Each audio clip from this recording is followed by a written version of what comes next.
జగన్మోహన్ రెడ్డి చాలా బలవంతుడు, గుండె బలం ఉన్నవాడు. దానికి ఉదాహరణే మొన్న జరిగిన సంఘటన. ఇటీవల జరిగిన భారతీ రెడ్డి గారి సంఘటనలో జగన్మోహన్ రెడ్డి గారు ఎంత బలవంతుడో, ఎంత గుండె ధైర్యం కలవాడో ఈ సంఘటనతో ఆంధ్రప్రదేశ్ ప్రజలందరికీ మరోసారి అర్థమైంది. మనందరికీ తెలుసు, జగన్మోహన్ రెడ్డి గారు సోనియా గాంధీ గారిని సైతం ఎదిరించి వాళ్ళు ఎన్ని కష్టాలు పెట్టినా, చివరికి జైల్లో పెట్టినా కూడా అన్నింటినీ భరించి తట్టుకొని సొంతంగా పార్టీ పెట్టి 151 సీట్లతో గెలిచి తను ఎంత బలవంతుడో నిరూపించుకున్నాడు. అయితే ఇటీవల ఒక అనామకుడు అధికార పార్టీ అండదండలతో వైఎస్ జగన్మోహన్ రెడ్డి గారి భార్య అయిన భారతీ రెడ్డి గారి మీద నీచంగా మాట్లాడాడు. ఆ మాటలు విన్న పార్టీ శ్రేణులు, నాయకులు, కార్యకర్తలు కోపంతో అతన్ని ఏం చెయ్యడానికైనా ఎగబడ్డారు. తర్వాత అధికార పార్టీ వెంటనే అప్రమత్తమయ్యి అతన్ని అదుపులోకి తీసుకొని అరెస్ట్ చేసింది. దాంతో అందరికీ అర్థమైపోయింది, అధికార పార్టీ కావాలనే అతని చేత ఆ మాటలన్నీ మాట్లాడించి ఇప్పుడు అతనికి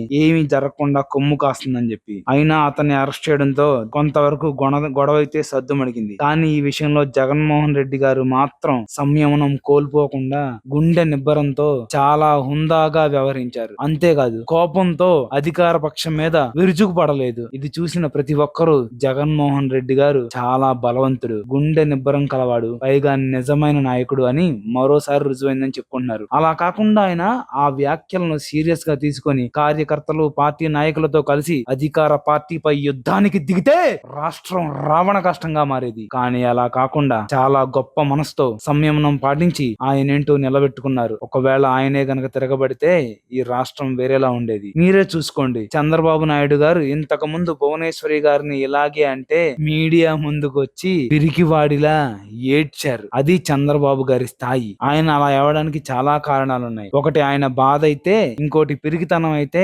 ఇంకా బయట కనపడనిది ప్రజల నుంచి సానుభూతి పొందడానికి కూడా. ఎందుకంటే చంద్రబాబు నాయుడు గారికి ఏం చేసినా, ఏమైపోయినా చివరికి అధికారం మాత్రమే ముఖ్యం. ఆయనకి ఎవరు ఎట్టబోయినా ఏం పట్టించుకోరన్నమాట. అందుకని ఆయన బయటకు వచ్చి మరి పిరికోడు కాబట్టి ఏడ్చాడు. అలాగే అది కూడా ఉపయోగపడింది అనమాట. అప్పుడు ఆ చంద్రబాబు నాయుడు గారి పిరికితనం చూసి అందరూ నవ్వుకున్నారు. అలా కూడా చేయలేదు జగన్మోహన్ రెడ్డి గారు. ఇలాంటి దిగజారుడు పనులు జరిగినప్పుడు సంయమనం కోల్పోకుండా ఉండడం అనేది నిజమైన నాయకుడి లక్షణం. అందుకే జగన్మోహన్ రెడ్డి గారు నిజమైన నాయకుడు. జై జగన్.